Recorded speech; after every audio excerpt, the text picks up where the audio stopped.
পারদ নিম্নমুখী হতেই ঘন কুয়াশায় ঢেকেছে উত্তর দিনাজপুর জেলা। এরই জেরে আলুতে ধসা রোগ দেখা দিয়েছে। এতে ইসলামপুর মহকুমার বহু চাষি আর্থিক ক্ষতির মুখে পড়তে চলেছেন। বিষয়টি নিয়ে চিন্তিত মহকুমা কৃষি দপ্তর। এই বিষয়ে ইসলামপুরের আলু চাষি প্রভাত সিংহ বলছেন, আলুতে ধসা রোগ দেখা দিয়েছে, ওষুধ দেওয়া হচ্ছে কিন্তু তারপরও রোগ সারছে না। ওই যে আলুতে ধসা লেগে গেছে, ওই জন্য আর কি স্প্রে করছি। কত বিঘা লাগিয়েছেন এবার? 2.5 থেকে 3 বিঘা। কত টাকা লাগছে? 1 লাখ টাকার মতো খরচা হয়েছে। এই ধসা লেগেছে, এর ফলে কি আপনাদের কোনো ক্ষতি বা লস হবে? ক্ষতি তো অনেক।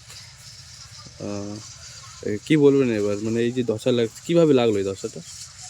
এটা যে গরম, তারপর ঠান্ডা না, হঠাৎ গরম হঠাৎ ঠান্ডা, এর কারণে? হ্যাঁ, ওই জন্য। চাকুলিয়ার আলু চাষি জীবন মণ্ডল বলছেন, আমার জমিতে এখনো ধসা রোগ লাগেনি, তবে ঠান্ডায় আলু গাছের পাতা কুঁকড়ে যাচ্ছে। কৃষি দপ্তরের আধিকারিকরা বিভিন্ন এলাকা ঘুরে রোগের পর্যবেক্ষণ করছেন। আমি 10 বিঘার মতো আলু লাগিয়েছি। আমার আলুতে ধসা লেগেছে, 5-6 লাখ টাকা খরচা হয়ে গেছে।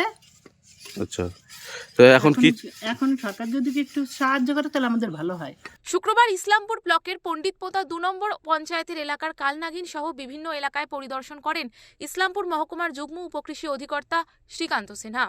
তিনি বলেন, অতিরিক্ত কুয়াশার কারণে আলুর গাছের ওপর জল জমে, এতে ধসা ও নাবি ধসা রোগ শুরু হয়ে যায়। শুরুতে এই রোগ বোঝা যায় না, গোটা ক্ষেতে ছড়িয়ে পড়ার পরই বোঝা যায়।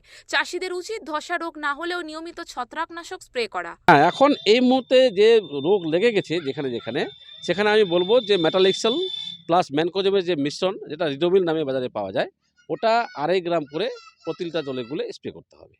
এবং স্প্রে করার ধরনটা হচ্ছে পাতার উপরিপৃষ্ঠ এবং নিম্নপৃষ্ঠ যেন দুটোই যেন ভিজে যায়। হয়ে গেছে তারা রিকভারি পেতে পারে। আমাদের পশ্চিমবঙ্গ সরকারের পক্ষ থেকে যে বাংলা শস্য বীমা যেটা আছে, সেখানে বীমা করতে পারে। 1 হেক্টর মানে 7.5 বিঘা হয়, 33 শতক বিঘা যদি ধরা যায়, তাহলে 7.5 বিঘা জমির জন্য মাত্র 5,000 টাকা লাগবে বিমা করার জন্য। চাষি ভাই সার দেয়, বীজ কিনে নেয়, আবার লেবার লাগায়, জল সেচ করে, এগুলোতে খরচ করে, যেমন বিমাটাও কিন্তু খরচ করে নেওয়া দরকার। কৃষি দপ্তর সূত্রে জানা গেছে, ইসলামপুর মহকুমার চোপড়া, ইসলামপুর, গোয়ালপুকুর 1 ও 2 এবং করণদিঘি ব্লকে মোট 17,000 হেক্টর জমিতে আলু চাষ হয়েছে। ইসলামপুর থেকে বিক্রমাদিত্য বিশ্বাস, ওঙ্কার বাংলা।